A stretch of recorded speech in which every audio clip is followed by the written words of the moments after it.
Krishna is the best magician, right? Yeah, best magician. That's what he has to do. So give me an example of one magic that comes to your mind. Krishna did some magic that comes to your mind like that? No, recently I didn't have any magic with him. No magic? Okay. Magic All right. is Okay, so now let's watch the magic of prayers. Om Ajnana-timirandhasya Jnananjana-shalakaya Chakshurunmilitam Yena Tasmai Shri Gurave Namaha Shri Chaitanya Manobhishtam Sthapitam Yena Bhutale Swayam Rupa Kadamahyam Dadati Swapadantikam Vandeham Sri Guru Sri Yuta Padkamalam Sri Gurun Vaishnavamscha Shri Rupam Sagrajatam Sahagana Lagunatanvitam Tam Sajivam Sadvaitam Savadhutam Parijana Sahitam Krishna Chaitanya Devam Shri Radha Krishna Padan Sahagana Lalita Shri Vishakhanvitamscha He Krishna Karuna Sindhu Dinabandho Jagatpate Gopesha Gopika Kanta Radha Kanta Namastute Tapta Kanchana Gaurangi Radhe Vrindavaneshwari Rishabhanu Sute Devi Pranamami Haripriya Manchakalpatarubhyascha Kripa Sindhubhya Evacha Patitanam Pavanebhyo Vaishnavebhyo Namo Namaha Go Premanande Hari Hari Bo. Welcome to our class on Friday, and thank you so much for making this wise decision of spending the weekend, the beginning of the weekend, in engaging in Krishna Katha. Okay, so we will get started with verse 10 of the 5th chapter of Bhagavad-gita. So what is the 5th chapter of Bhagavad-gita all about? Karma yoga, action in Krishna consciousness. Action in Krishna consciousness. Okay. And so, do you remember any verse from this chapter? Yes, number 7. All right. May I have it? Yoga yukta vishuddhatma vijitatma jitendriya sarva bhutatma kurvan api na lipyate. An explanation, please. Someone who is very pure, I mean, he's a pure How does soul. that person become pure? When he works in Krishna consciousness. devotion. Right. So then you have to start with, you have to start with that. Oh, that one who who works in devotion, right? Yeah. Yeah. And then what happens? He becomes a pure soul. Okay. Then what does the pure soul do? He controls his mind and senses. And, Right. And then? and Such a man will never be entangled. You will never be entangled. Okay. Very good. And do you remember any musical references to a musical verse? I don't expect you to give me the Sanskrit. If you give it, that's like 1 million points. But anything musical we read? Yes, Mataji, that one I always forget, like Kuranga. Matanga Patanga. Oh no, Matanga Patanga is not from Bhagavad Gita. I'm saying Bhagavad Gita chapter 5. Any musical verse that you remember we did. Very, very musical.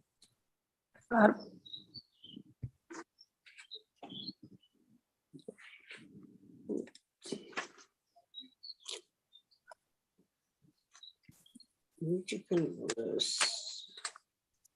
Not musical? How about this?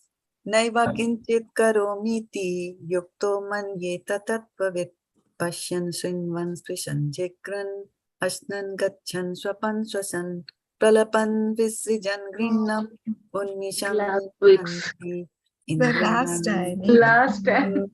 Vartanta Yeah. idharayan. And Yeah, what we are- did that last time. Yeah.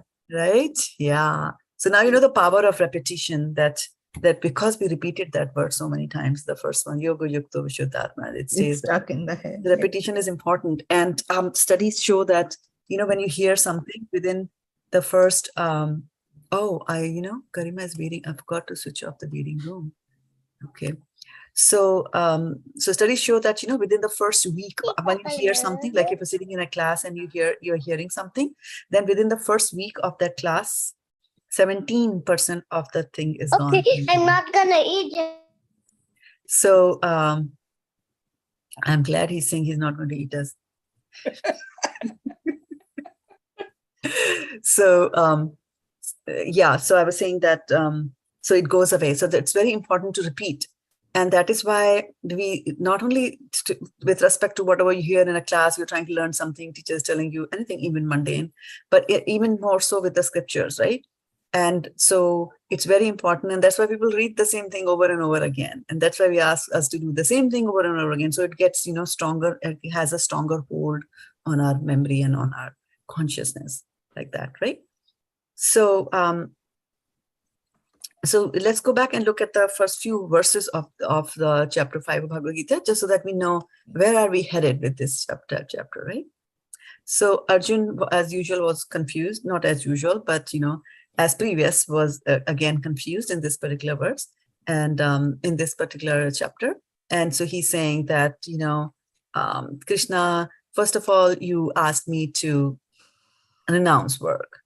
And then now you're asking me to engage. And then, right? You're saying now you work, again, you recommend work with devotion, right? It's talked about Bhakti Yoga. Now, will you kindly tell me definitely which of the two is more beneficial? So personality of the Godhead replied, renunciation of work and work in devotion are both good for liberation. But of the two, work in devotional service is better than renunciation of work.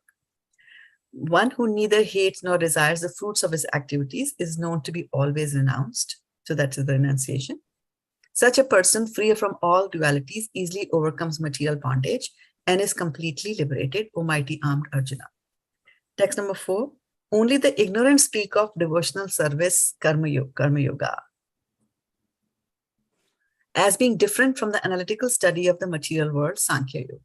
Those who are actually learned say that he who applies himself well to one of these paths achieves the results of both, right? So you can finally reach Krishna even through Sankhya Yoga, or you can also do it through Karma Yoga when it is, Karma Yoga is pointing to Krishna, right? So, but then of the two, we know that devotional service is an easier path, right? And less dangerous. So one who knows that the position reached by means of analytical study can also be attained by devotional service, and who therefore sees analytical study and devotional study to be on the same level, sees things as they are. So he sees the truth. Merely renouncing all activities yet not engaging in the devotional service of the Lord cannot make one happy. But a thoughtful person engaged in devotional service can achieve the supreme without delay. One who works in devotion, who is a full, pure soul and who controls his mind and senses, is dear to everyone, and everyone is dear to him. Though always working, such a man is never entangled. Can you give me the Sanskrit for this verse? Yogi Yukto. Yeah. Give me. Yogi Yukto Vishuddhatma. Vijit Atma Jitendriya. Sarva Bhutatma Bhuta Bhutatma Bhutatma. Muran Apina Apina Lipyate. Right. A person in divine consciousness, although engaged in seeing, hearing, touching, smelling, eating, moving about, sleeping, and breathing, always knows within himself that he actually does nothing at all. Because while speaking, evacuating, receiving, or opening or closing his eyes, he always knows that only the material senses are engaged with other objects and that he is aloof from them. One who performs his duty without attachment, surrendering the results unto the Supreme Lord, is unaffected by sinful actions, as the lotus leaf is untouched by water. So that's the verse for today, text number 10. Okay, so now let's look at 10, the Sanskrit for this. Brahmaṇy ādhāya karmāṇi saṅgaṁ tyaktvā karoti yaha lipyate na sa pāpena padma-patram ivāmbhasā brahmaṇy ādhāya karmāṇi saṅgaṁ tyaktvā karoti yaha lipyate na sa pāpena padma-patram ivāmbhasā brahmaṇy ādhāya karmāṇi saṅgaṁ tyaktvā karoti yaha lipyate na sa pāpena padma-patram ivāmbhasā. So brahmaṇi, unto the Supreme Personality of Godhead. Ādhāya, resigning. Resigning.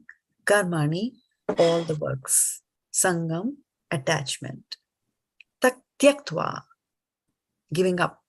Karoti, performs. Yaha, who. Lipyate, is affected. Na, never. Saha, he. Pāpena, by sin. Padma-patram, a lotus leaf. Iva, like. Ambhasa, by the water. Brahmaṇi means Unto the Supreme Personality of Godhead. unto the Supreme, right? Brahmaṇi here means, so Brahmaṇi is actually coming from the word Brahman, right? So Brahman in this particular words is being used to indicate the Supreme Personality of Godhead. Otherwise, usually what does Brahman mean? The effulgence of Effulgence. God. Effulgence, exactly, right? So here we are not talking about the effulgence of the Lord. We are talking about the Lord himself. And that is why, people say that you need a special master to guide us, right? Through all these things. Otherwise, we don't understand the finer nuances of the words, right? Okay. So when somebody is affected by something, what will you say? Lipyate. Lipyate, right? Very good. And what is sin called in Sanskrit? Pāpena. Pāpena. Sin is called pāpena? No, pāp. Pāp. Yeah, you have to be careful. Okay. If somebody is performing something, so what do you call that? Karoti. Somebody performs. Karoti. All right. And what is attachment in Sanskrit? Lipyate. Saṅgaṁ. Saṅgaṁ. Yeah, saṅgaṁ is attachment and lipyate is that when you get affected because of that attachment. What is water?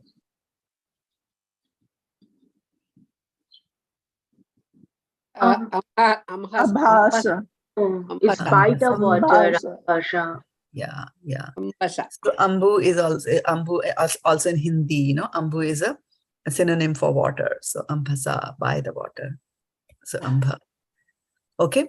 And then if you are resigned to something, what do you say? Tyaktvā. Ādhāya. Ādhāya. Ādhāya. Yes. So what is the meaning of resign? What is the difference between resigning and ādhāya and tyaktvā? Tyaktvā is giving up. Right. Actually, What is resigning? Ādhāya. What is resigning? Resigning also in a way means giving up or And what are you giving up leaving. then? Leaving And what are you leaving? the results of your actions. Right. So resigning, ādhāya here, resigning means that, you give up. You give up. I'm resigned to fate, right? You have heard the term, I'm resigned to fate. So this person is also resigned, right? Doesn't matter. I'm doing my work. It doesn't matter what's going to come out of that work, right? Like that. Okay. So translation by Srila Prabhupada. Okay. And what is lotus called, by the way? Padma. Padma-patram. What is lotus Only called? Padma. Only Padma, correct. Patram leaf. Yeah. Patram is leaf, right? Can you tell me a Sanskrit verse from Bhagavad-gita where again Patram, the leaf Patram pushpam Patram pushpam phalam. 9.26. is... Very good. Okay. So then translation. One who performs his duty without attachment, surrendering the results unto the Supreme Lord, is unaffected by sinful action, as the lotus feet is untouched by water. Purport by Srila Prabhupada ki jai. Here, Brahmaṇi means in Krishna consciousness. The material world is a sum total manifestation of the three modes of material nature, technically called the pradhan.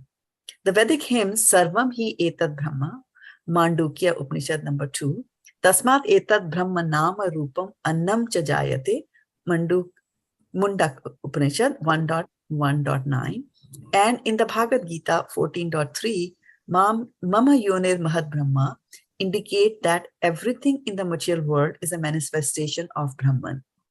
And although the effects are differently manifested, they are not different from the cause. In the Upanishad, it is said that everything is related to the Supreme Brahman or Krishna, and that everything belongs to him only. Which verse is this that says? Ishavashyam sarvam idam. Go ahead. Yat kincha. Yat kincha jagatyam jagat tyakta te. Tena Tena tyakta bhunjita idam sarvam. Tena tyaktena bhunjita magrida kasvasit. Siddhana. Okay. All right, good. So then continuing on here. So here he's saying that in the Isha Upanishad also it is said that everything related to Supreme Brahman or Krishna and that everything belongs to him only. One who knows perfectly well that everything belongs to Krishna and that he's the proprietor of everything and that therefore everything is engaged in the service of the Lord naturally has got nothing to do with the results of his activities, whether virtuous or sinful. Even one's material body, being a gift of the Lord for carrying out a particular type of action, can be engaged in Krishna consciousness. It is then beyond contamination by sinful reactions, exactly as the lotus leaf, though remaining in the water, is not wet. The Lord also says in the Gita 3.30, Mai sarvani karmāṇi sanyasya. I resign all works unto me, Krishna. The conclusion is that a person without Krishna consciousness acts according to the concept of the material body and senses, but a person in Krishna consciousness acts according to the knowledge that the body is a property of Krishna and should therefore be engaged in the service of Krishna. Now, here's the interesting thing about the last sentence, that we think that this body belongs to Krishna, right? And there's always usually a question asked that, between my devotional service and my health, what comes first? Should I chant myself to death if I'm singing? If I'm sick, or should I go see a doctor? You should go to see a doctor so that you can chant properly. Correct. And from this, how would you support that from what was said in this verse?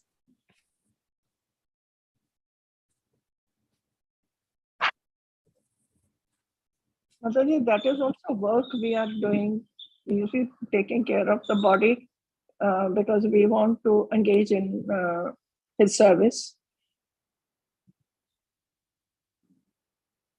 Okay, from the last sentence.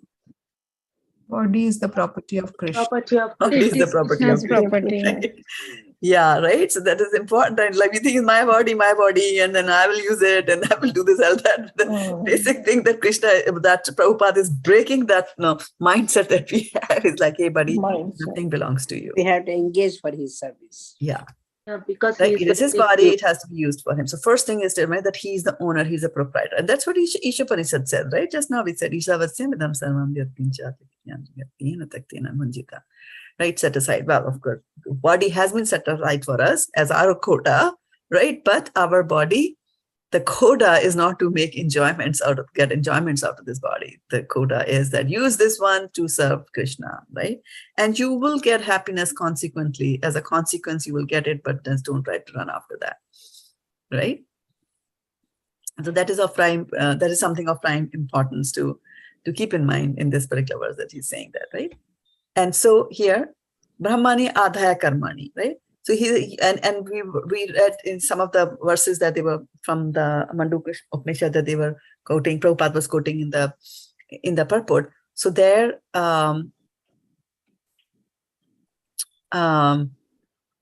he's talking about that Krishna is the origin of everything. Brahmaṇy is the origin of everything, right? So and we say Brahmaṇy is like his effulgence, right? And then fine, and Krishna's energy, everything comes from Krishna's energy. Krishna is spiritual, and the spiritual energy is material energy. Material energy comes out of spiritual energy. So even in this our life that we have here, right? Do you see conversion of energy? One energy converting into another? Do you see Voltage. energy changing? Huh? voltage changes to like 100. That is the voltage changes to 110 like that. That is the one you're talking about? No, energy changing from one to another. One type of energy changes into another type of energy. Okay. Give me some examples of energies in this world. Electrical energy changing to heat energy. Or I was- Electrical energy changes into heat Electric- energy. And what does it change into heat energy? Voltage. It brings- Like thermostat, heater. Yeah, cooking range.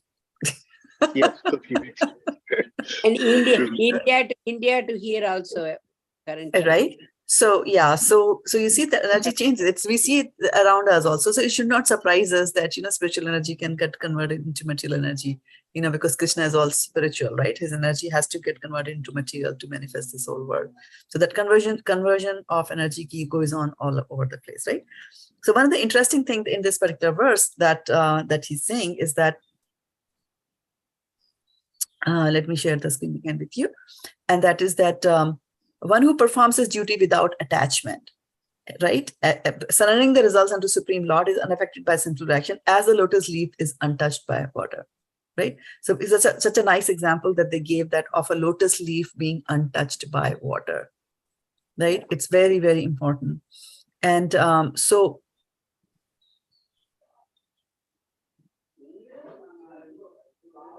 here is a lotus leaf, right? And do you see the drops of water? Yeah. Right? So this is how the lotus leaf is constructed. And these drops of water on the lotus leaf are the way there is a little, some sort of a wax coating on top of the lotus. And it's porous, the leaf is porous also. So combination of both of them together, the water is not able to stick to it. So if the water is not able to stick to anything else, then it will try to stick to itself. And those of you who go more into the physics will know there's surface tension and all that, and that causes it to become like a ball. So when it becomes like a ball, then what happens is it'll move like a ball.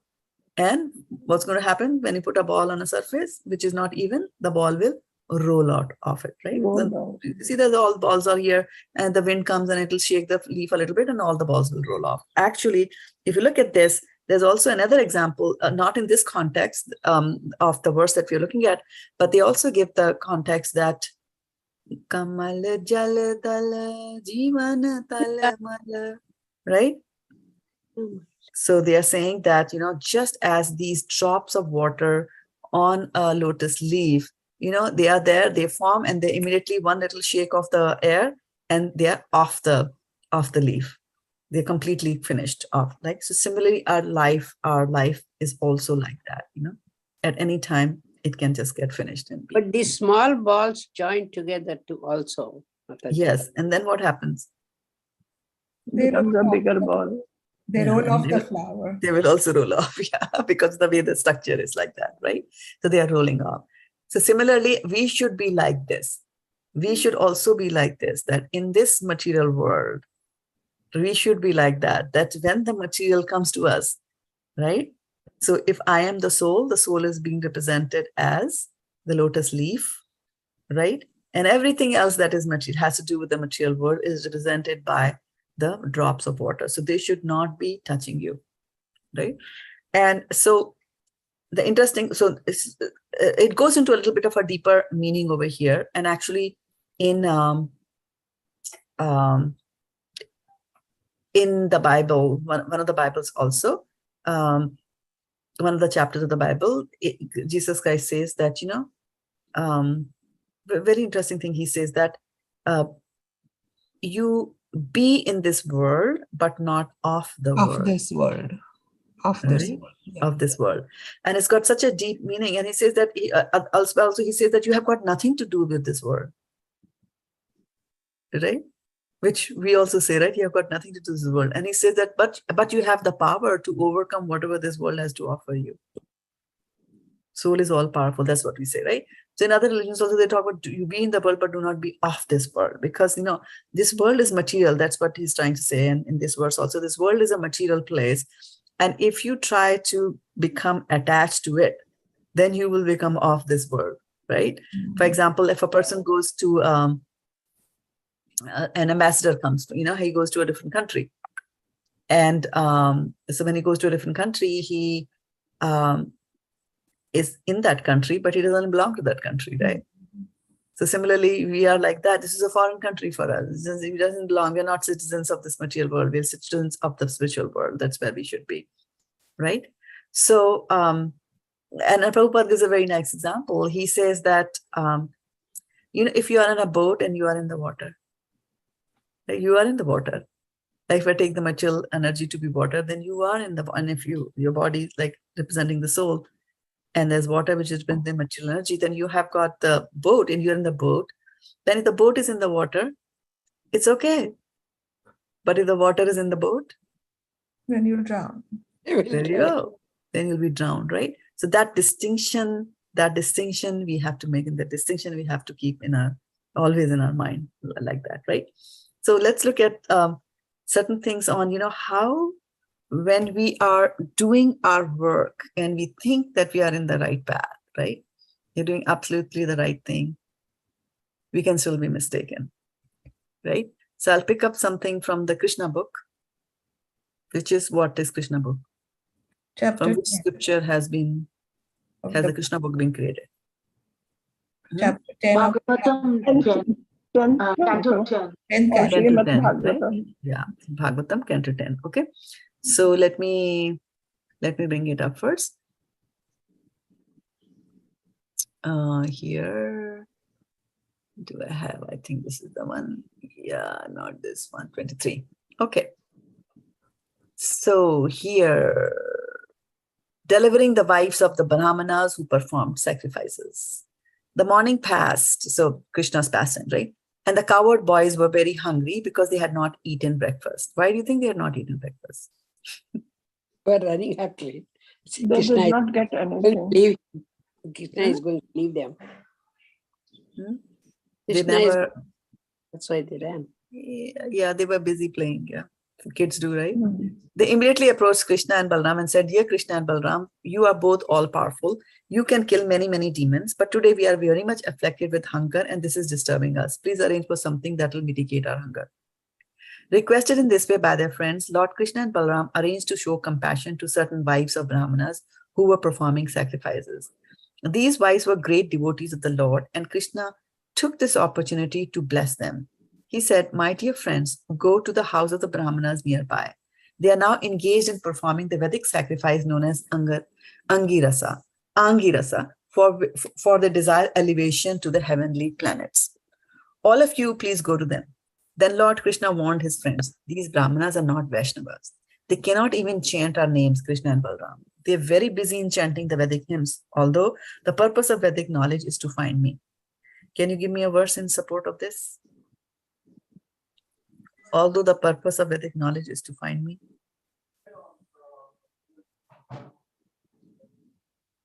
Sarvasya chaham Chachaham Sadevishto matta smite jnanam apohanam cha Vede vedescha sarve rahamev vedyo.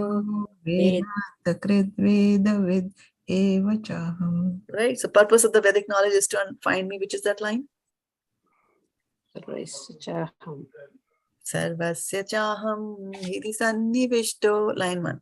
Matta smritir jnanam apohanam cha. Vedescha sarve rahamev vedyo. Line 3. Vedanta krit veda videva chaham. Line 4.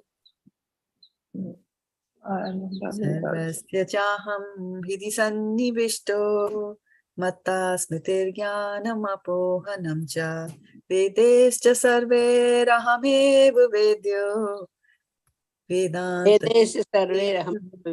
chaham. Correct. 500 points. Vedescha sarve aham eva vedyo. From all the Vedas, I am to be known. So,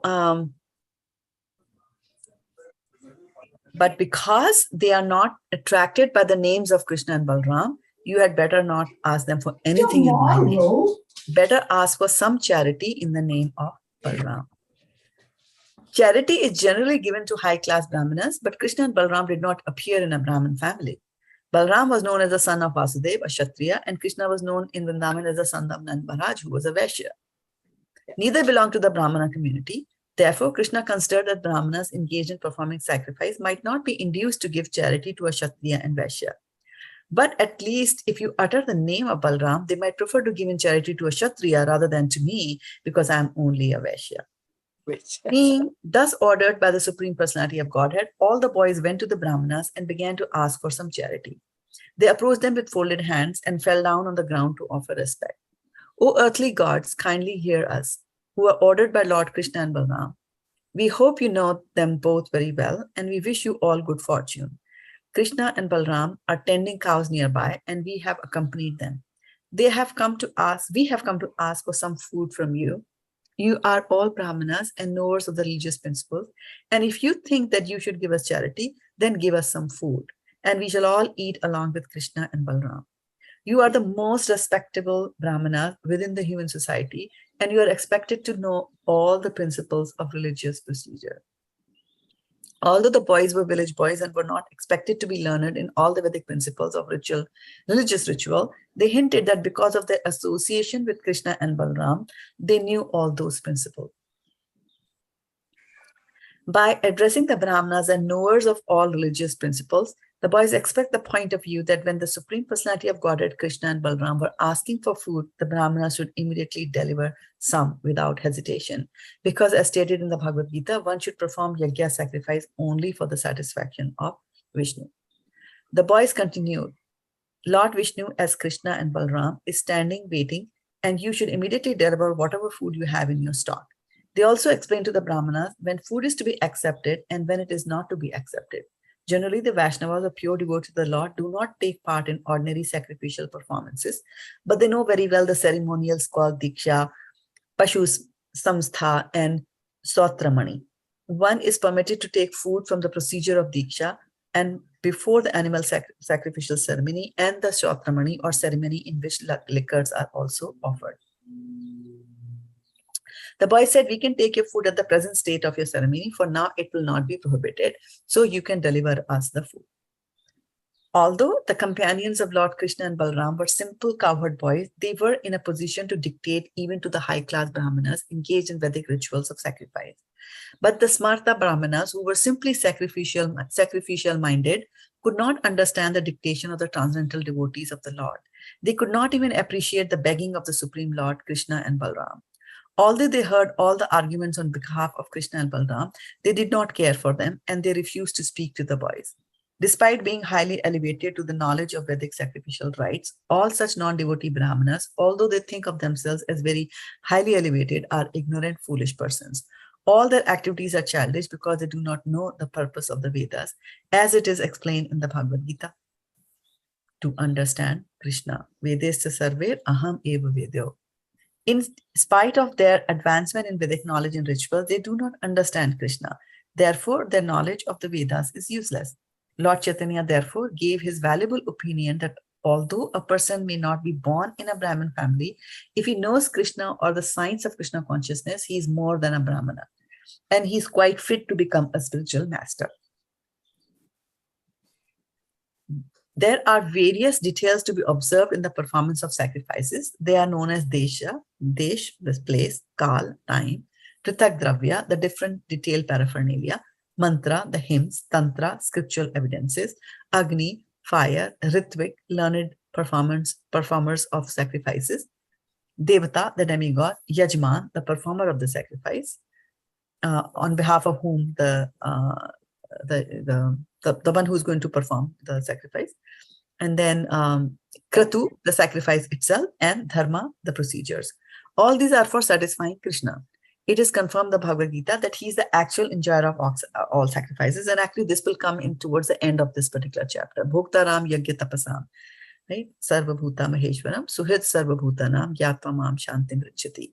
He says that Bhoktaram yagya tapasam, for all the, I enjoy the results of all the sacrifices that are performed in this world. So all these are for satisfying Krishna. It's confirmed in the Bhagavad-gita that he's the actual enjoyer of all sacrifices because he is directly the Supreme Personality of Godhead and the Supreme Absolute Truth, beyond the conception or speculation of material senses. He is present just like an ordinary human boy. But for persons who identify themselves with the body, it's very difficult to understand him. The Brahmanas are very much interested in the comforts of the bodily material, of the material body, and in elevation to the higher planetary residences called Swargavas. They were therefore completely unable to understand the position of Krishna. When the boys saw that the Brahmanas would not reply to them even with a simple yes or no, they became very much disappointed. Then they returned to Lord Krishna and Balaram and explained everything that had happened. After hearing their statements, the Supreme Personality of Godhead smiled. He told them that they should not feel sorry for being refused by the Brahmanas because that is the way of begging. He convinced them that one who is engaged in collecting or begging should not think that he will be successful everywhere. He may be unsuccessful in some places, but that should not be the cause for disappointment. Varshana Mataji, have you ever been engaged in begging? Yes, Mataji. Can you tell us about your experience? Yeah, Mataji, when I was initiated, I went to so many devotees and people asking for donation. And you got it, right? Everybody gave yes, you, right? I got it. Initiation. Yes. Yeah, but Yeah. tell me, have you begged after that ever? Mataji, when I distribute Bhagavad-gita, I beg them for Right. That's what I was about to tell. By Kripya distributing, daan deen. we always beg. Right. Who else wanted to beg in Bhagavad Gita?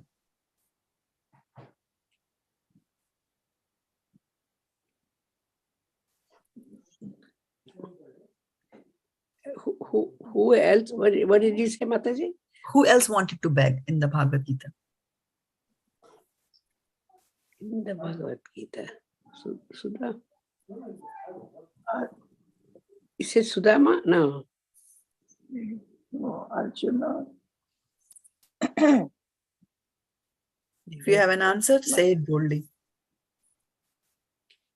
Mataji, Arjuna was Correct. begging for the mercy Arjuna begging from for Lord mercy. Shri Krishna. Yeah, but my question was, who else was wanting to beg?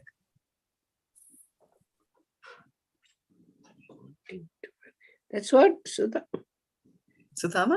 Sudama is in Bhagavad Gita? Where, in which chapter? Oh, no. In which chapter is he saying? You're missing better. Oh, Krishna Krishna goes and ask Kauravas. Is that right? No. Krishna begs of Kauravas in which chapter of Bhagavad Gita? No, Bhagavatam. No. No, Bhagavad Gita.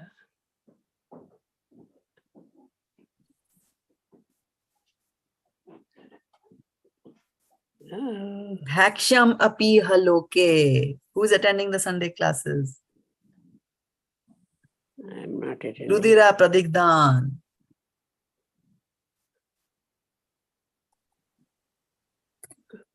He says it's better for me to beg, right? Arjun says better for me to beg than to kill my enemies, Oh, right? yeah. It would be better to live in this world by begging than to live at the cost of lives of Correct, souls who are my correct. teachers, right? So Arjuna was wanting to beg, Yeah. right? And then, but the thing with the begging is, and then what Krishna advises, Krishna says immediately that you won't be able to do that, right? Why? Because in begging, Yes, sometimes you will be unsuccessful. Sometimes somebody will say, I won't give you, you useless fellow. And then what will Arjuna do? He'll take out his Gandiva and want to kill him, right? He's a Kshatriya, cannot tolerate insults. So here saying, okay, but so that's why here saying, he told them that they should not be sorry for being refused by the Brahmanas. So especially when you're going out and distributing Bhagavad Gita, you're so convinced it's such a fantastic literature and you give the literature to others to read. And then they say, and you say, give me some donation because I want to print more books. They say, no. Yeah. That is it. Right? Or they say that, why do you sell Bhagavad Gita for 100 rupees? How much do you sell it for, Marshana Mataji, in India? When you are out distributing books? Mataji, actually the cost is 270 rupees. Okay, 270 rupees. So you'll sell it for say 300 or worst case 270 rupees, right? No, So when you're Mataji, sometimes Mataji, I just get 10 rupees at times. But Yeah. but you see, there are people those who give 500 also. 500 also, right?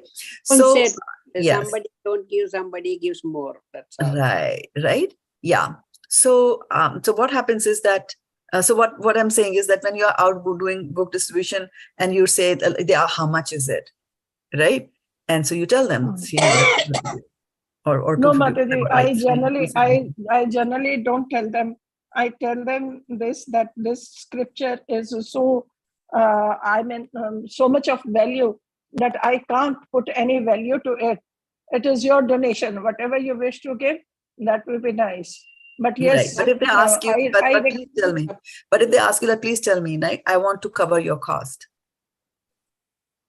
Then What we do have you to tell tell them? them. The cost, whatever you want to give. We tell the cost. No, he's asking you. Whatever want you give means that they can give you 1 rupee, then your cost is not covered, right?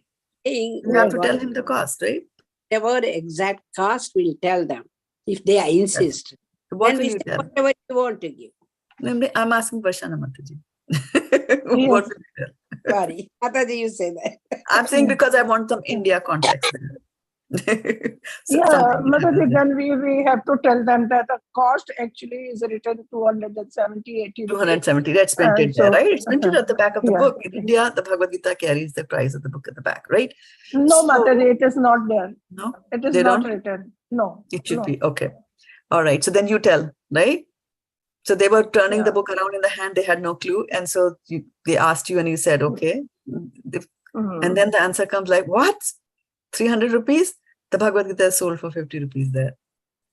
And then they will quote some other Bhagavad-gita from some other place, right? Yes, Gita Press.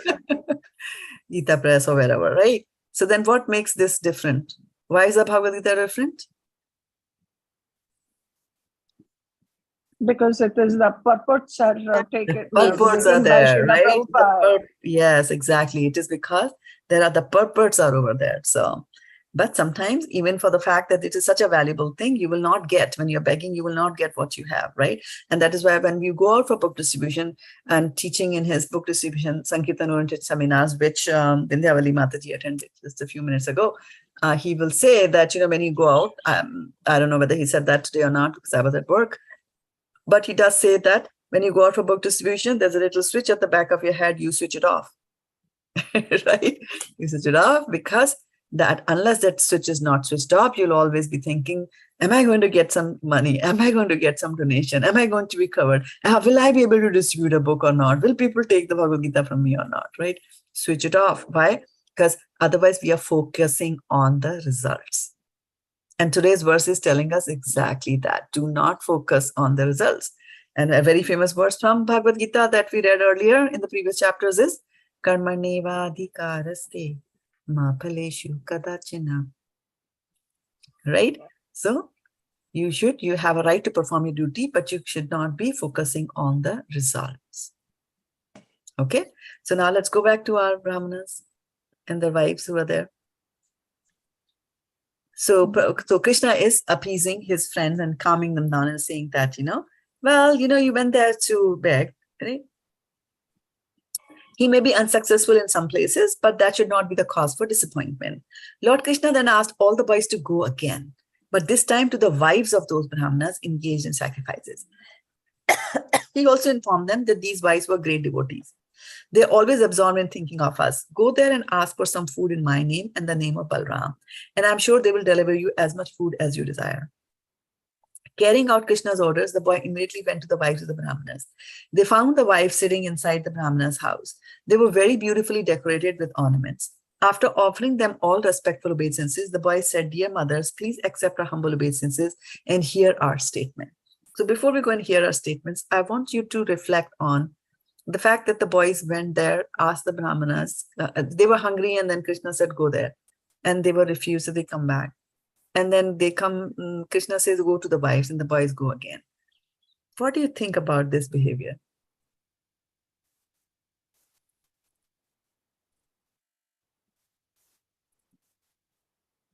You should try continuously. He said, Sorry? One at a time. He said, dear mothers, like that, and they're paying obeisances respectfully. Mothers are more compassionate. No, before that, before they went to the mothers. They You didn't should say that. try continuously, Mataji. If you fail one time, so you should not stop. If you fail once, you should not stop. Okay, that's what you got out of it. Okay. What else? But they were just said, Krishna and Balram asked, and that's why we came, and you give that. And before they did like that. Okay, before they did that. And so we have just, Like this, dear yeah. mother. Yeah, like I that. just want you to focus till this point. Right? I just want you to focus till this point, right? Wives were devotee, but the Brahmana, though they were chanting the Vedic hymns, they were not devotee. No. I'm not asking Oh. that. I'm asking you to reflect on the behavior of the Krishna's That's friends. what I was telling Mataji. Complete. No, Mataji, you have gone one line ahead. I'm saying just stay focused on the blue color. Okay. Now, in here.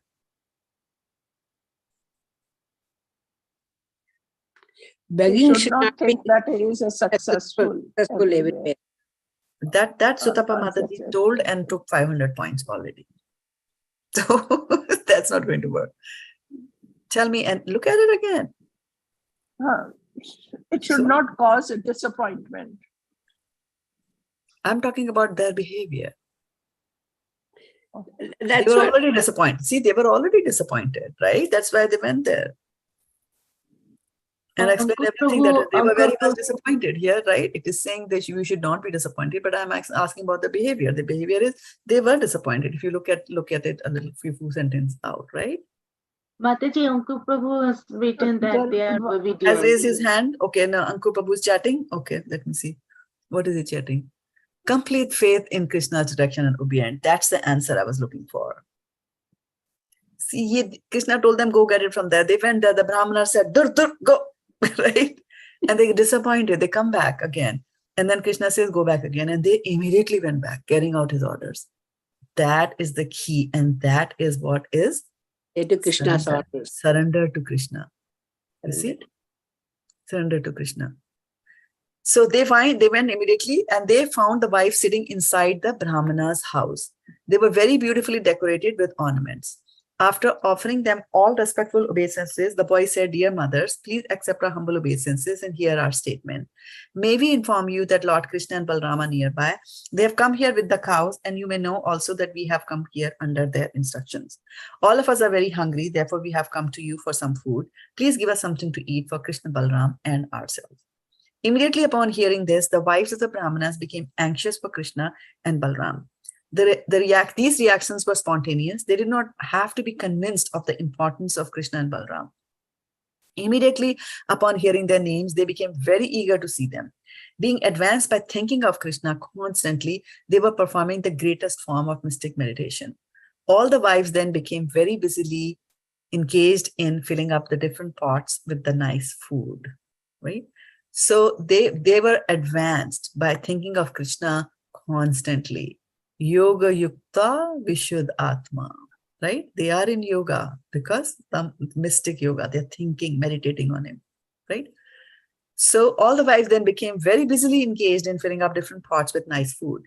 Due to the performance of the sacrifice, the varied foods were all very palatable. After collecting a feast, they prepared to go to Krishna, their most beloved object, exactly in the way rivers flow to the sea. For a long time, the wives had been eager to see Krishna. However, when they were preparing to leave home to go see him, their husbands, fathers, sons, and relatives asked them not to go. But the wives did not comply. When a devotee is called by the attraction of Krishna, he does not care for bodily ties.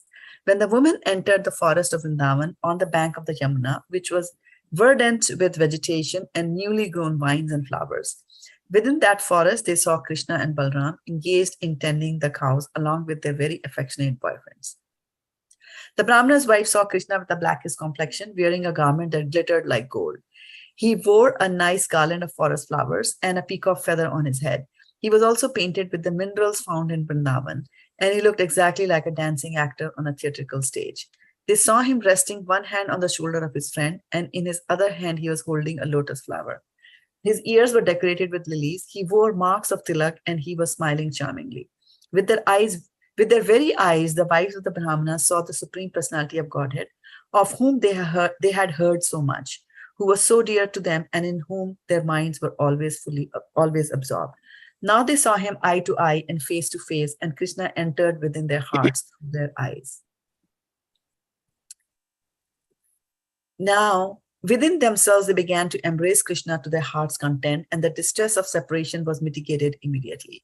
They were just like great sages who, by the advancement of knowledge, merged into the existence of the Supreme. As the super soul living in everyone's heart, Lord Krishna could understand their minds. They had come to him despite all the protest of the relatives, fathers, husbands, and brothers. And despite all the duties of household affairs, they came just to see him, who was their life and soul.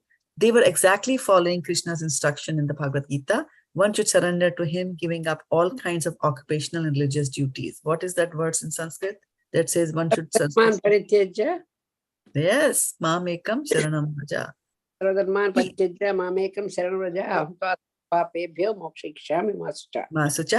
He therefore began to speak to them, smiling very magnificently. It should be noted in this connection that when Krishna entered into the wife's heart and when they embraced him and felt the transcendental bliss of being merged with him, the Supreme Lord Krishna did not lose his identity, nor did the individual wives lose theirs. The individuality of both the Lord and the wives remained, yet they felt oneness in existence. When a lover submits to his lover without any pinch of personal consideration, that is called oneness. Lord Chaitanya has taught us this feeling of oneness in his Shikshastak. Krishna may act freely, doing whatever he likes, but the devotee should always be in oneness or in agreement with his desire. So main thing is not oneness that you become one and merged and your identity is lost, not that. He's saying oneness in purpose or oneness in agreement. You agree to everything that Krishna is saying. That oneness was exhibited by the wives of the Brahmanas in their love for Krishna. Krishna welcomed them with the following words: "My dear wives of the Brahmanas, you're all very fortunate and welcome here. Please let me know what I can do for you. You're coming here to see me, neglecting all the restrictions and hindrance of relatives, fathers, brothers, husbands. It is completely befitting. One who does this actually knows his self-interest, because rendering transcendental loving service unto me without motive or restriction is actually auspicious for the living entities." Lord Krishna here confirms that the conditional soul can reach the highest perfectional stage by surrendering to him.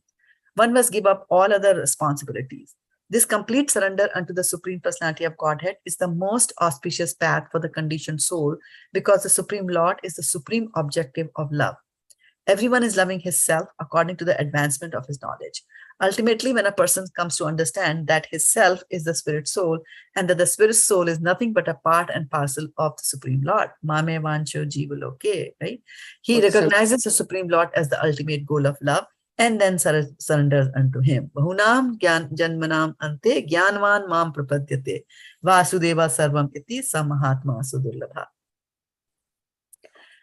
This surrender is considered auspicious for the conditioned soul. Our life, property, home, wife, children, home, house, country, society, and all paraphernalia which are very dear to us are expansions of the Supreme Personality of Godhead.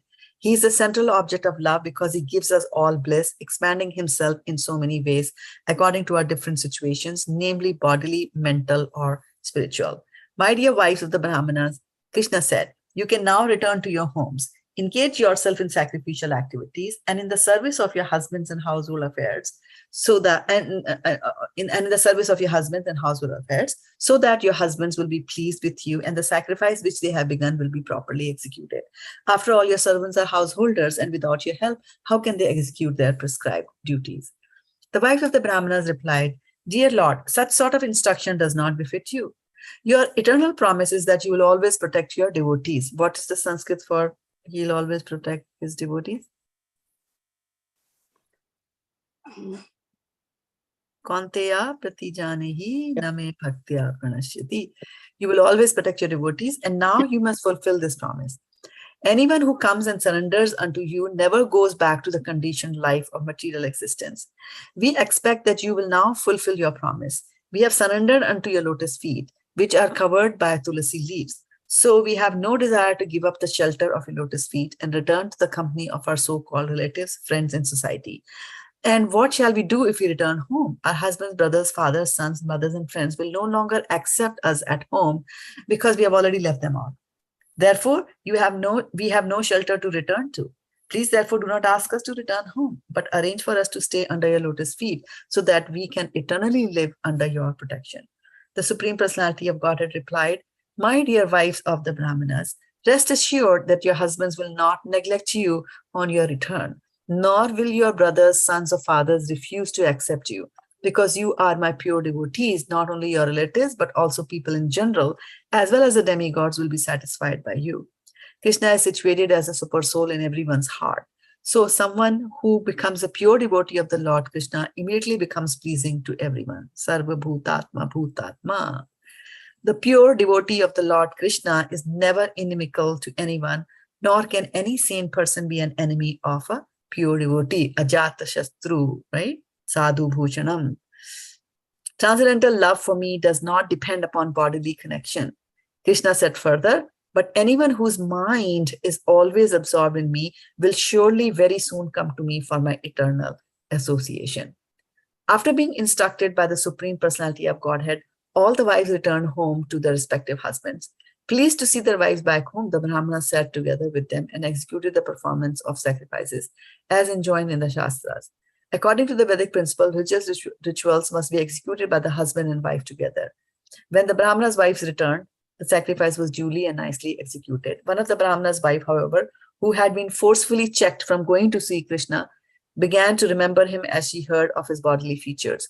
Being completely absorbed in his thought, she gave up her material body, conditioned by the laws of nature. After the departure of the Brahmana's wife, Sri Govinda and his cowherd boyfriends enjoyed the food they had offered. In this way, the ever-joyful personality of Godhead exhibited his transcendental pastimes in the guise of an ordinary human being in order to attract the common people to Krishna consciousness. With his words and beauty, he attracted all the cows, cowherd boys, and damsels in Vrindavan. All of them together enjoyed the pastimes of the Lord. After the return of the wives of Krishna, the Brahmanas engaged in the performance of sacrifice began to regret their sinful activities in refusing food to the Supreme Personality of Godhead. They could finally understand their mistake. Engaged in the performance of Vedic rituals, they had neglected the Supreme Personality of Godhead, who had appeared just like an ordinary human being and asked for some food. They began to condemn themselves after seeing the faith and devotion of their wives. They regretted very much that although their wives were elevated to the platform of pure devotional service, they themselves could not understand even a little bit of how to love and offer transcendental loving service to the Supreme Soul. They began to talk among themselves, to hell with our being born Brahmanas, to hell with our learning of all Vedic literatures, to hell with our performance of great sacrifice and observing all the rules and regulations, to hell with our family, to hell with our expert service in performing the rituals exactly according to the description of the scriptures, to hell with it all, for we have not developed transcendental loving service of the Supreme Personality of Godhead, who is beyond the speculation of the mind, body, and senses. So all that they did became shrama eva hi kevalam, just became work.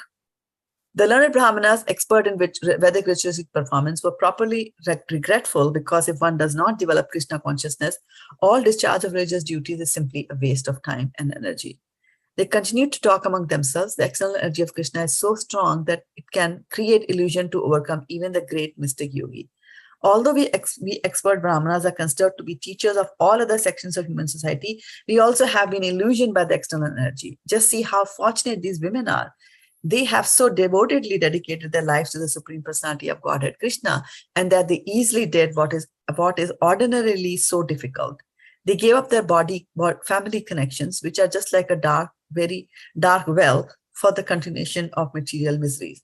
Women in general, being very simple at heart, can very easily take to Krishna consciousness. And when they develop love of Krishna, they can easily get liberation from the clutches of Maya, which are very difficult for even so-called intelligent and learned people to surpass. The Brahmanas continued, according to Vedic injunction, women are not allowed to undergo the purificatory process of initiation by the sacred thread, nor are they allowed to live as brahmacharis in the ashram of the spiritual master, nor are they advised to undergo the strict disciplinary procedures, nor are they very strict in discussing the philosophy of self-realization, and by nature they are not very pure, nor are they very much attached to auspicious activities. Therefore, how wonderful it is that these women have developed transcendental love for Krishna, the Lord of all mystic yogis. You have surpassed all of us in firm faith and devotion unto Krishna. Although we are considered to be masters in all purificatory processes, we did not actually know that the goal is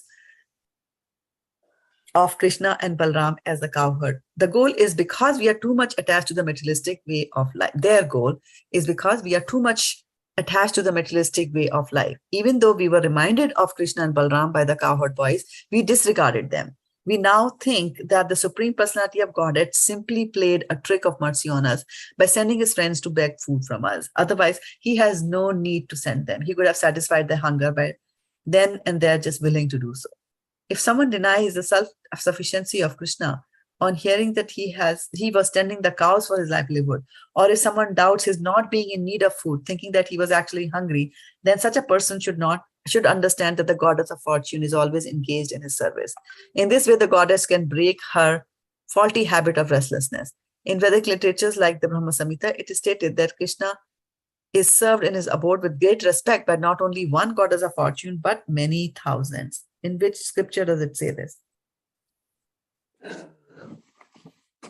Brahma Samhita? Yeah, it says that in the same sentence. Lakshmi sahasra sata samraya sevyamanam. Right? Okay. Therefore, it is simply illusion for one to think that Krishna begged food from the Brahmanas. It was actually a trick to show them mercy by teaching them that they should accept him in pure devotional service instead of engaging in ritualistic ceremonies. The Vedic ceremonial paraphernalia, the suitable place, the suitable time, the different grades of articles for performing the ritualistic ceremonies, the Vedic hymns, the process of sacrifice, the priest who is able to perform the sacrifice, the fire, the demigods, the performer of the sacrifice, and the religious principles are all meant for understanding Krishna. Brahmaṇam Brahmahavi, right? That was list all of them. But ultimately, the purpose is to understand Krishna. For Krishna is the Supreme Personality of Godhead. He's the Supreme Lord Vishnu and the Lord of all mystic yogis. Because he has appeared as a child in the dynasty of the Yadus, we are so foolish that we could not understand that he's the Supreme Personality of Godhead, the Brahmanas said. But on the other hand, we were very proud because we are such exalted. We have such exalted wives who have developed pure transcendental service of the Lord without being shackled by our rigid opposition. Let us therefore offer our respectful obeisances unto the lotus feet of Lord Krishna, under whose illusory energy called Maya, we are absorbed in fruitive activities. We therefore pray to the Lord to be kind enough to excuse us because we are simply captivated by the external energy. We transgressed his order without knowing his transcendental glories. The Brahmanas repented their sinful activities. They wanted to go personally to offer their obeisances unto him, but being afraid of Kamsa, they could not go to Krishna and surrender unto him. In other words, it's very difficult for one to surrender fully unto the personality of Godhead without being purified by devotional service. The example of the learned Brahmanas and their wives is vivid. The wives of the Brahmanas, because they were inspired by pure devotional service, did not care for any kind of opposition. They immediately went to Krishna. But the Brahmanas, although they had come to know the supremacy of the Lord and were repenting, were still afraid of King Kamsa because they were too much addicted to fruitive activities. Thus end the purport to the 23rd chapter of Krishna, delivering the wives of the Brahmanas who performed sacrifices. So I'm going to stop here and take reflections. We are way beyond Sutapa's sleeping time. What do you say? That's really good. The wives didn't bother that husband or brother or sons, whatever they say, but they want to go to see Krishna. Right. And both of them are in the same material world, right? So what is today's verse saying? That patram pushpam ivāmbhasā, that you stay like the leaf that is in water but is not of the water. The Brahmanas were there. What was the original goal? What was the Brahman? Why were the Brahmanas trying to do the sacrifice? They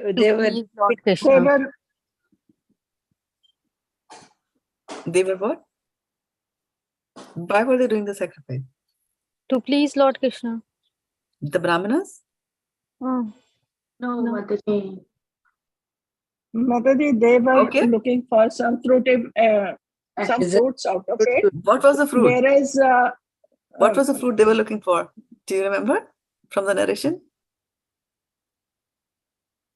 material things. They What were- material thing?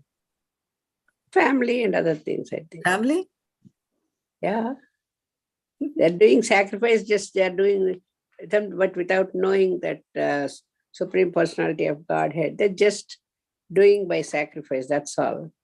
And for material benefits and fruitive results. For they desire elevation to the heavenly planet. Elevation. Heavenly, Right? This is what they were doing. Right? So, lipyate nasa pāpena. So then what is going to happen? They are in the material world and they want to just go to another part of the material world. Right? Because they are attracted, they are addicted, they're attached. So they're going to go there. On the other hand, you see the Brahmana's wife, they are also in the same household with them. But they are not affected by the material world. So this is the contrast. so Mataji, I mean, these wives of the Brahmanas, they were actually spiritual. Correct. And these people were just, these Brahmanas were just performing the rituals, not exactly, Right. Right. not even religious, not even, I mean, the religious, yes, could be, but they were rituals, but not spiritual. They had Right. no So they were real- doing, right. So they were doing what is known as saṅgaṁ karma. Saṅgaṁ karma is that when you are trying to please Krishna, right? You're doing the Vedic principle. They took the Vedas, which is Krishna's scripture. They took that scripture, but what did they want? They wanted to go to the heavenly planets. So you're trying to please Krishna, but the thing is yours, right? The desire is yours. The saṅgaṁ karma is not good, right? Then the second one is that so you want to go to the heavenly planets, right? Then the second thing is that your son, wants something and you perform the sacrifice, right? For example, let me take a simple thing, like you don't enjoy food or, make great items for yourself. You live a simple life, right? But your son comes and says, or daughter comes and says that, I want, give me the name of some food item, nice. Gajar ka halwa. Gajar ka halwa. Okay. So you are making gajar ka halwa, and you make the gajar ka halwa, you offer it to Krishna, right? So you were not interested in that gajar ka halwa, right? Directly. But what you did was, but you made the gajar ka halwa for whom? Your daughter or For your son. son or daughter, right? So this is known as niskam karma. That you're not focused on the results of it, but but there is a little bit of a dirt is still there, right? And when you actually make the gajar halwa for Krishna, that is known as bhakti yoga. That is yoga yukta. That is karma yoga. When you are connected to Krishna through your karma, your actions are for Krishna. And so that is what Krishna is telling Arjuna, that you do karma yoga. You fight the war for me. Not for anybody. Like that, right? So they were at the Brahmanas were not at the lowest level, I would say, of karma. The lowest level of the karma is that, you do all kinds of things. Don't even involve Krishna in it, right? That's the lowest level. So And then the Mataji, next they level knew is the that, Vedas. Sorry? They knew the Vedas. They knew they had the Yeah, knowledge. yeah. So they are Brahmanas, right? But unfortunately, they were on the ritualistic level only, not on the spiritual level. Correct. Yeah. Right. And I didn't realize that there was Vidyavadu Mataji on the call, and she was answering all the questions. Hare Krishna. Yeah. So keep that in mind. Karma yoga actually means what, right? So this is? No fruitive results. This was for fruitive results. This is what they were doing for themselves. On the other hand, The Brahmana's wife, they just did it for Krishna. Krishna wants the food, he's hungry, let's go there. That's how always gopis used to do that, is it right? Yeah. Actually, correct. Never for anything, for household thing. Yeah. Want to do for anything, Krishna. That's what Narada says when he had headache. He want the dust from their feet. But gopis won't mind to give that. Correct. But Rukmini and other wives, and they say, no, how can we give to Krishna? That's where, again, gopis devotion. Right. I mean, gopis are the highest form of devotion, right?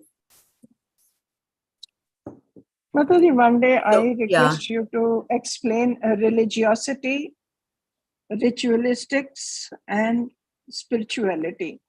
All the three definitions, you see, one day please give us so that so religion, keep this in mind, all religions of the world will have some rituals. Yeah. Right? All religions will have some rituals.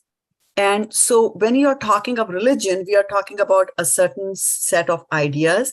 There'll be a certain set of scriptures, and there'll be certain rituals that will be involved, and you will be doing all that, right? So you're a religious person. There's a religion you're following, right? Spirituality is even above that. Spirituality is looking at the soul and saying that the soul is neither Hindu or Christian or Muslim. That is spirituality. Okay. So the difference between religion and spirituality is that, what is that? Brahmaṇy kavi hastini chuni shaiva chapakecha pandita. Yeah, what is the first line for that? Vishaya vinaya vidya vinaya vartan. Vinaya sampanne brahmaṇe kavi hastini chuni shaiva chapakecha pandita samadarshina. Right? So when you start looking at the spiritual, forget about religion. For you, even an ant is, the same as an elephant, because it's the same soul inside it. Your life, your eyes are very different, right? If you are hovering on the religion, then you'll be like, okay, this is Muslim, this is Christian, this is different, this is good, this is bad, I'm best. So what is it Mataji said? Three steps Varshana Mataji said? Religion, rituals, and spirituality. Okay, so what did you say, Mataji? I want to note it down. Religion. I said that every religion will involve some rituals, right? For example, a ritual will be you have to get up in the morning, you have to put ghee in a lamp and you have to offer it. You have to, 7 times here, 7 times there, 60 times here. Then you have to fast, you have to do this, you have to do that, right? Right? Or you have to chant, and you have to chant this mantra. Some religion will say chant that mantra, so they will have rituals. We celebrate this, we celebrate that. Those are rituals, right? A child is born, then you have to baptize the child. These are rituals. Rituals are activities that you do. Right? So, Mataji, that means spiritual.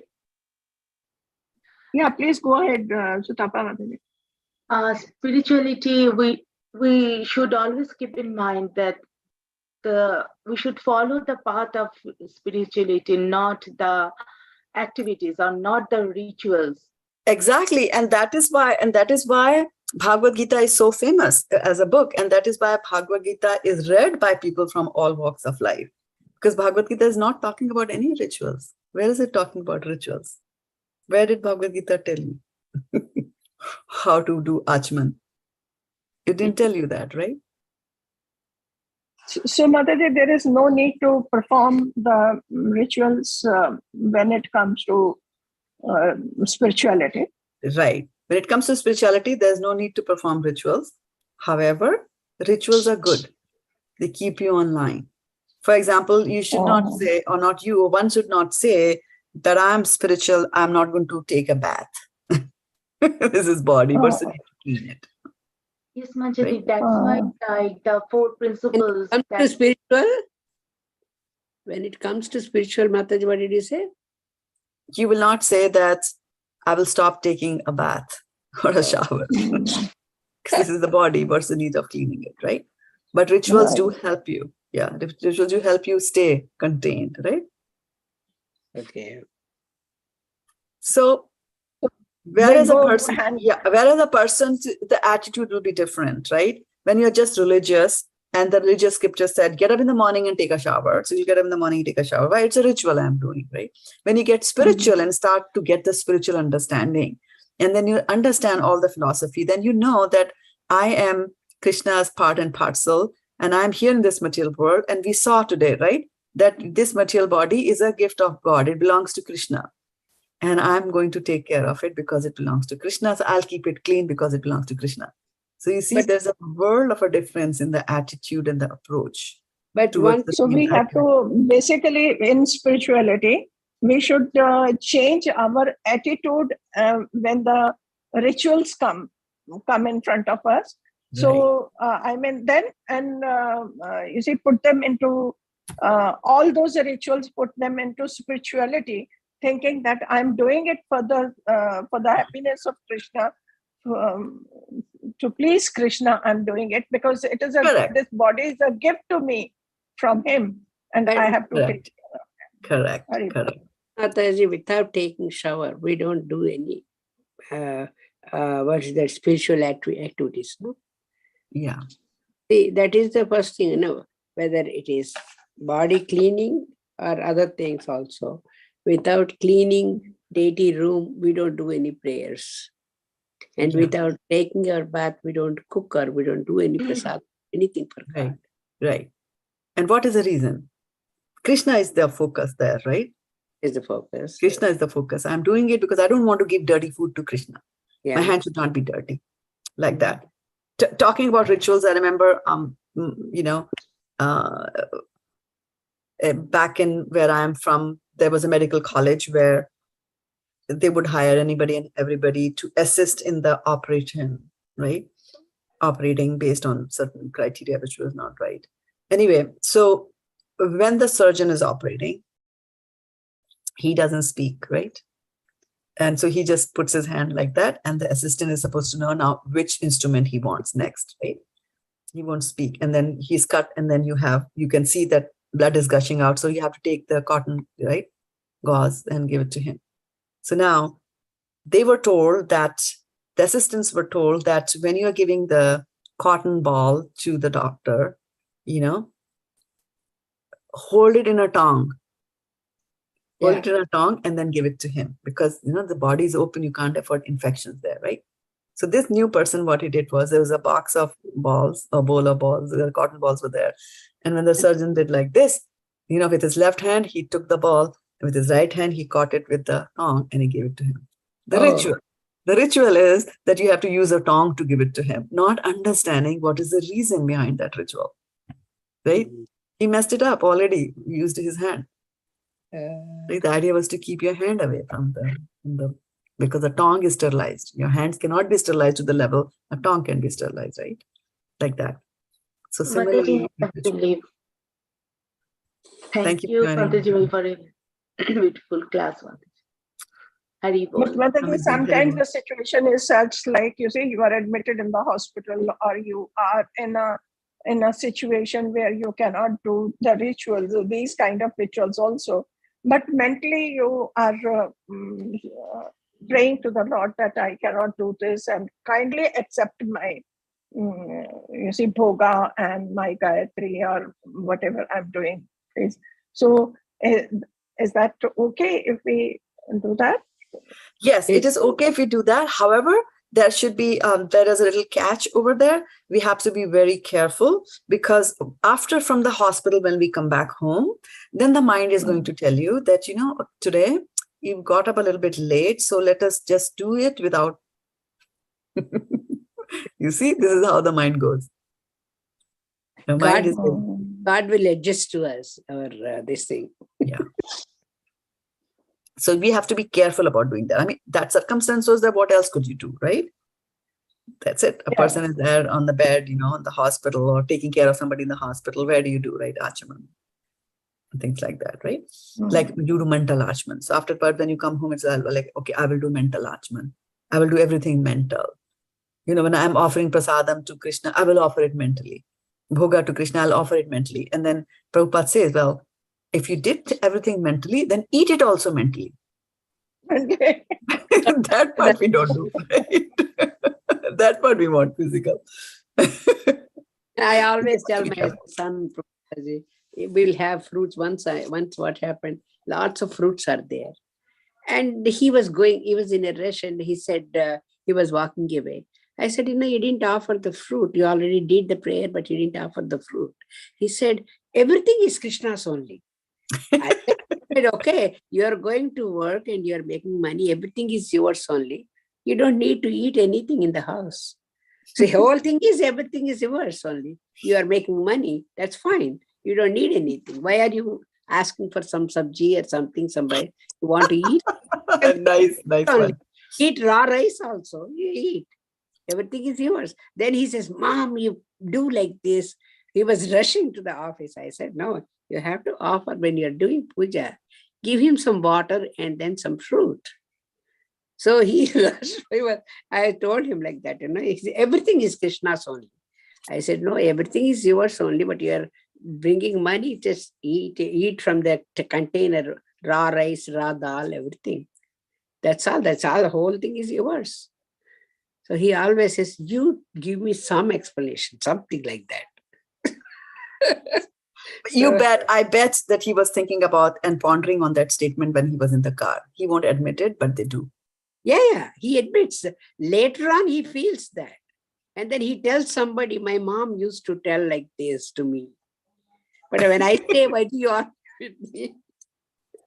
Yeah, there are two very interesting things that come, like, in your rejoinder to your son. One was that you said that you, if everything belongs to Krishna, you still have to give it to him, just as everything in the home belongs to you, and you still need it, right? And on the other part also, then if everything belongs to Krishna, don't touch anything. That's true. It belongs to him. So that is definitely there. Yeah. So what I was saying was that the mind is very fickle, right? Yasyasti bhaktir bhagavati akinchana sarve gunas tatra samasate suraha harava bhaktasya kuto mahadguna manorathena sitadhavato bahihi. So this mind, if you're not devotional, this mind, what happens? The soul sits on the manorath, sits on the chariot, which is the mind. And dhavato bahihi, runs. Dhavat means run, here and there. That's why I say mind is monkey. Yes, correct. It is a monkey. It's a monkey, but after some time, it does get tamed. As you see, some of the tamed monkeys are there, right? So yeah, in the beginning, it's like a monkey that you see in the Vrindavan, right? The other day, somebody put some video and say, that lady was doing Sundarakanda or something. And one monkey came to the deity room. And it was walking just like that and went in, sat in that lady's lap when she was reading. And she was hugging. She was doing like this with her face. I don't know whether how much real at that one, I don't know. But that was the thing. They were showing that. Yeah, they do. Yeah. When we were in Jagannath Puri, Varshanamataji might remember in Tota Gopinath temple, there were those two kittens that were coming and sitting in people's laps like that. You remember that? Yeah. So that is what that is spirituality. You were asking me the difference between religion and spirituality. Varshanamataji, that is spirituality. And by the way, you're on mute. Yeah, I saw your picture, Mataji, the kitten sitting in your lap.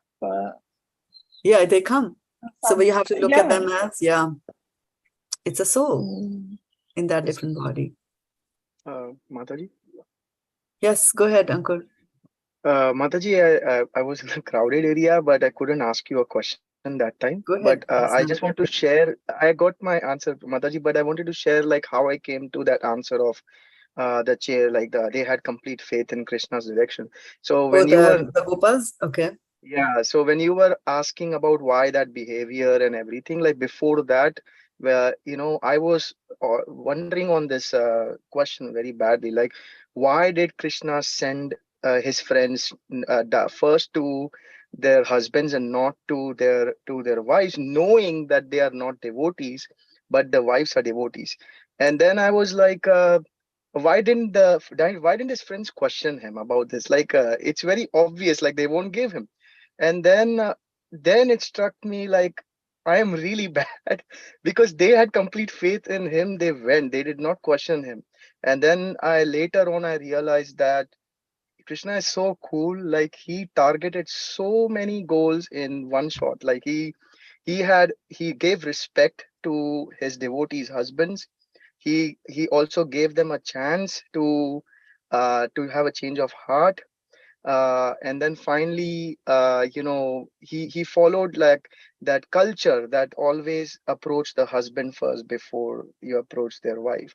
So it's kind of very cool to see like how he tackles so many opportunities that he wanted to do in just one shot.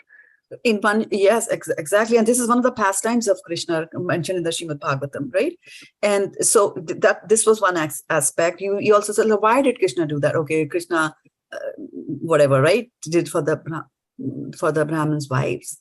But then if you look at it deep inside, if you look at the story again, the main aim of Krishna was, look at these Brahmanas, they are trying to go to the heavenly planets. Right. Let me give them some jnana. Right, So he right, did yes, all these things, right? And so if you take a few steps back, I had asked that question in the beginning, that why were the cowherd boys hungry? Yeah. Right? First thing is Right? that So my question was that, were they not, I mean, we know Yashoda. Krishna, okay, eat. Again, Krishna wants to go out to play. No, Krishna, eat. And then after that, look, okay, here's a lunch for you. And so Krishna packs and he's about to go, no, Krishna, come back. You're going to play. So I want you to eat a little bit more. So that's Yashoda's, mood of service. The Gopas are there. We don't know how much they ate, how much they didn't eat, right? But Krishna is so supreme powerful. He can also make the Gopas feel hungry and created all this big Leela. Right, Mataji. Right, this was a Leela. This is Krishna's Leela. And although we might just walk away from this, glorifying the Brahmanas' wives, that how great devotees they were, we also have to think about how merciful Krishna is, that even though the Brahmanas were not geared towards him, but he still gave them his mercy also, because they have atoned. They were feeling bad later on, right? They were feeling bad later on. And look at that. And towards the end of the story, it comes out that they were afraid of Kamsa. They wanted to go, they were afraid of Kamsa. And on the other hand, those small little boys, like, this small boy, if somebody scolds your son, uncle, then he won't go to that person again, right? He'll be a little scared. Like if a teacher scolds him, he'll be scared of the teacher. But these boys, they went again. Yes.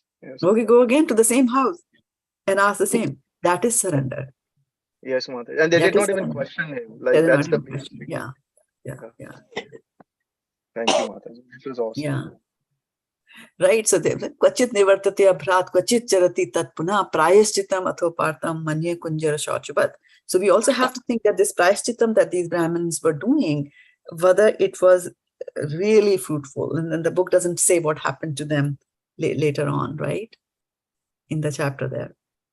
Because towards the end, we just see that Prabhupada is giving the explanation that they were scared of Kamsa, and that's why they were not able to do that. And it's saying, like, compared to that, look at their wives, right? Right, Mataji. Mataji, another thing comes to my mind. And why were they still afraid of Kamsa? Why were they still afraid of Kamsa? Is that because whenever you're addicted to any fruitive activities, and whenever you're acting on the bodily concept of life, you will always be scared. What is my boss going to do? What's the king going to do? What's the president going to do? Like that. So that thing is that fear will always be there. And that's why today's verse, which is, the 10th verse from the Bhagavad-gita, what is that verse telling us today? Right?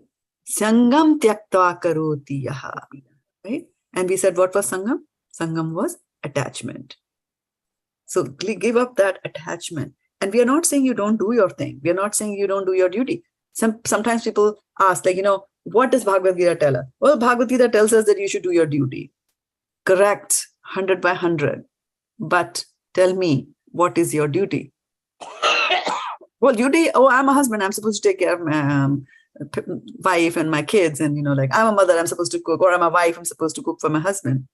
But the Brahmana's wife knew what was their duty.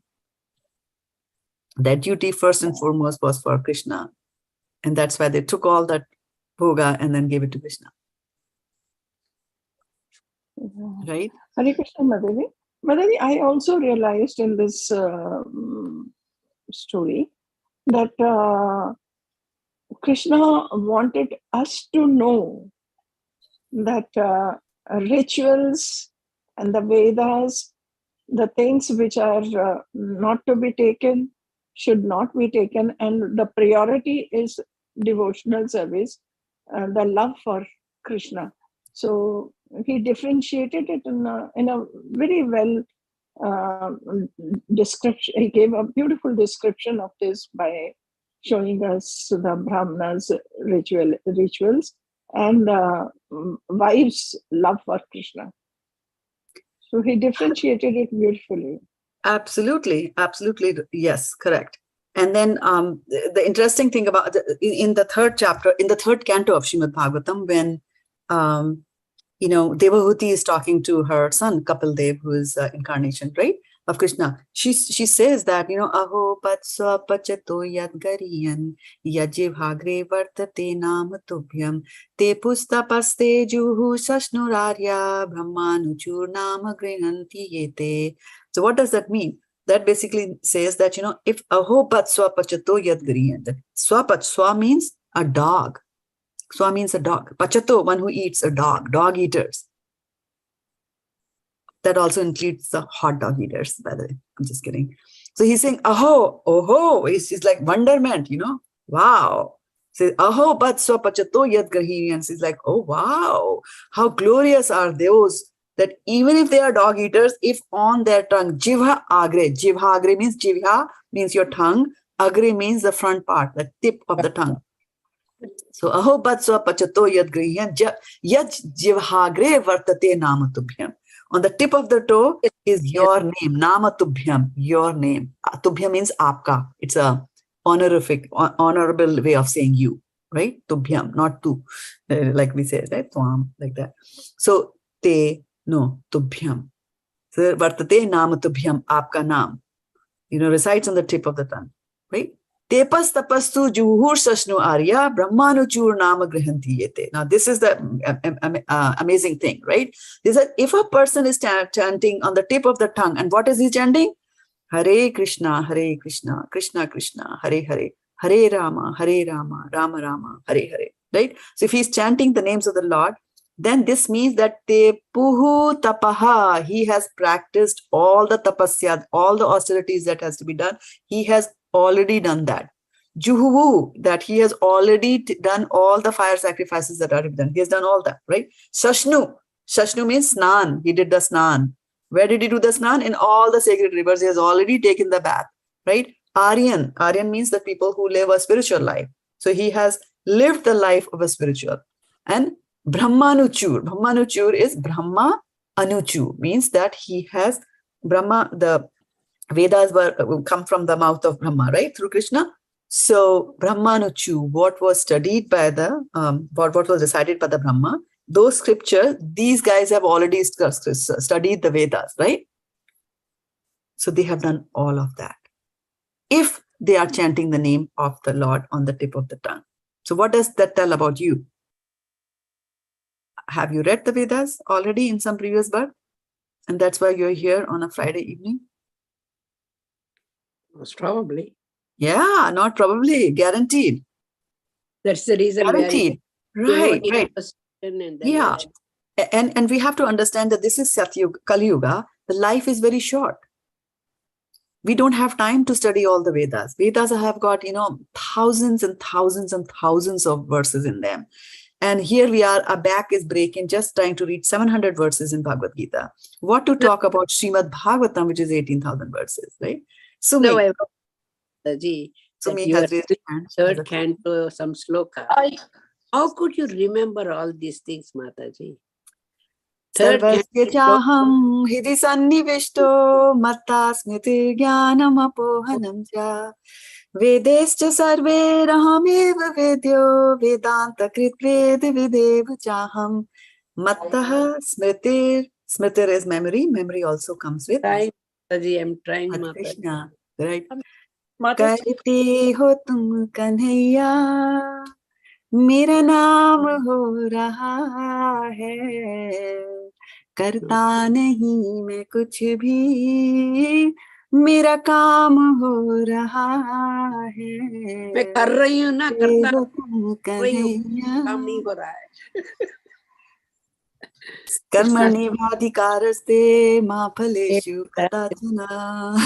You do your duty. Okay, Sumi is waiting with her hand raised.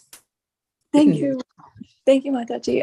I just wanted to ask, like, on that point, about, if you're able to recite the mantra and it's at the tip of your tongue, does that mean that, like, anyone who is able to chant the mantra, that they have read all the Vedas and Yes.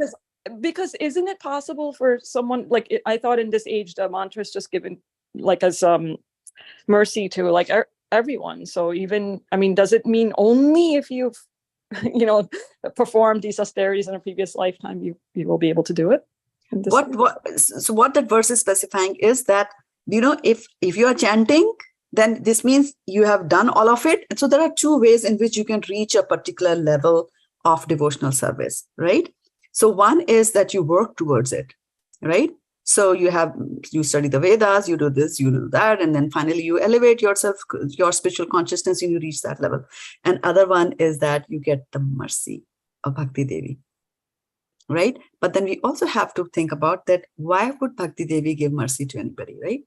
Mercy could also be that they could be looking at it and saying, okay, now, fine, Sumi has been struggling very hard to do, and she has done only 5 chapters of the Vedas, and, but I know sincerity in the heart, let me give her mercy so that she'll accept the holy name. Now, although, and second thing is that, if when the holy name is chanting, is on the tip of the tongue and you're taking the names of the Lord, right? Mm-hmm. There are many ways in which you can take the name of the Lord, right? Yeah. You, Hare Krishna, what do you do? There you go. You just said Hare Krishna. You took the name of the Lord, right? So the name of the Lord is so powerful that, and this I'm saying, telling you from Naam Chintamani, written by Bhaktivinoda Thakur, and who's a very learned scholar. So he talks about various ways, right? And so one can take them in a way of mockery, in a disgusting way. When you are really distressed, then you take the name. You take the name with love and affection. Whichever ways. Not only that, even if you read it the opposite way. Like, for example, there was a hunter, and the hunter used to do a lot of killing of animals and things like that. And then one day he meets a rishi, and rishi says that, why are you doing all that? So he says, I'm going to do that. Don't you know that you'll occur sinful reactions because of doing this? And so he says that, I'm doing it to take care of my family. So he says, do you think that your family is going to take care of and participate and share in all the sinful reactions that you're going to get from killing animals? So he said, of course, my wife, she loves me. My son, he's adorable. So he said, okay, why don't you go and find out? So he goes home and he says, my beloved wife, and come here, and my son, please come here. And then he asked them that, I'm doing this, and I heard from a sage that I'm going to suffer the reactions of that. And so he says, so I'm pretty sure when I go, then you will all take part of it. And then wife says, no, it is your duty. You are the husband. It's your duty to take care of me. And the kids are like, what do I know? I'm a kid. You're bringing the goodies home. How do I know how you brought them? Right? So both of them, they just turned out. And they said that, no. So then, of course, the sage was, who was the sage? Krishna. Narada. Okay, he's the one who goes about, right? So Narada goes there, and then so then he feels very bad, and then he runs to Narada back into the forest to find him, and he says, tell me what to do. So he said, okay, you do, chant the name Ram, and he cannot do it. He cannot do it because his consciousness is not purified. So Bhakti Sumi, even if we try to give the name of the Lord to somebody, although it's freely available in Kali Yuga for anybody to take it, but then it is freely available for anybody to take it. But does everybody take it? No. Right? But the holy name is so powerful and that's why we go about trying to propagating the holy names, is that then Narada said, okay, this man's consciousness is all about killing people, right? So he says, you say Mara. Rama. So he says Mara, Mara, Mara, and then it becomes Ram, Ram, Ram. So the holy name is so powerful that even if you were, chanting it not consciously but unconsciously, if you chanted that, then also you will become that, right? So then this person understands that, and he went on repeating the name. And as he sat down repeating the name, he even forgot. He even forgot that there were things around him. He forgot that there was a wife. He forgot that there was a son, right? So he just sits there. It's still complete meditation on the name, that the ants came from all around him and they made an ant hill, right? So this ant hill is called Valmika in Sanskrit. So that's why this sage is called Valmiki, right? So then one day this sage Valmiki, when he was frustrated or something like that, then, somebody was killing or somebody had killed a bird, and the other bird, the male was killed and the female was crying, or female was killed and the male was crying, which is a couple. And he feels so very bad at it. And then he looks at the situation, and then some words come out of his mouth, and he realizes that the words came out in the form of a poetry. Oh. Right? And then he realizes, like, oh my God, this was not the usual way that I speak. And so there's a rhythm over there, there's melody over there. And then that this poem came out from him, these words came out from him because his heart was sad, and from those feelings. And that was the first poem that he ever composed, right? And actually, this was the first verse which was ever composed in history of humankind, like that. And then later on, he went and wrote Ramayana, like that. So by the mercy of a devotee like Narada Muni, that's why when a sannyasi comes, we run after his name. Valmiki's name was what? I don't know what was Valmiki's. I don't know what was his name before. Yeah. We just know him as a hunter, right? What was we can research that and find out. Yeah. But from Valmika, he's known as Valmiki, that one who came out of the anthills, like that. So ants built that one that is called Valmika. The anthill, an anthill in Sanskrit is called Valmika. Oh. So because he came out of that, he's called as Valmiki. And then we say Valmiki Ramayana, like that. Because Tulsidas wrote Ramcharitmanas and Valmiki wrote Valmiki Ramayana. Okay, so it is now coming close to my sleeping time. It's 8 o'clock. We have been on since 6 p.m. today. Thank you so much for coming here. Yeah, and that is what happens when you spend your time doing Krishna Katha. You don't know, and you are enjoying it so much that you don't want to leave it also. That's how it is. Yeah. Okay. I'll take your blessing. I'll take your permission and your blessings, of course. And of those who are watching us here on Facebook, thank you so much for joining us and spending time in Krishna Katha and participating so enthusiastically on it. And vancha kalpatarubhyascha kripa sindhubhya evacha patitanam pavinebhyo vaishnavebhyo namo namaha. Gaur Premanande Hari Hari Bol. Talk to you on Sunday morning, 6 a.m., 6:30 a.m.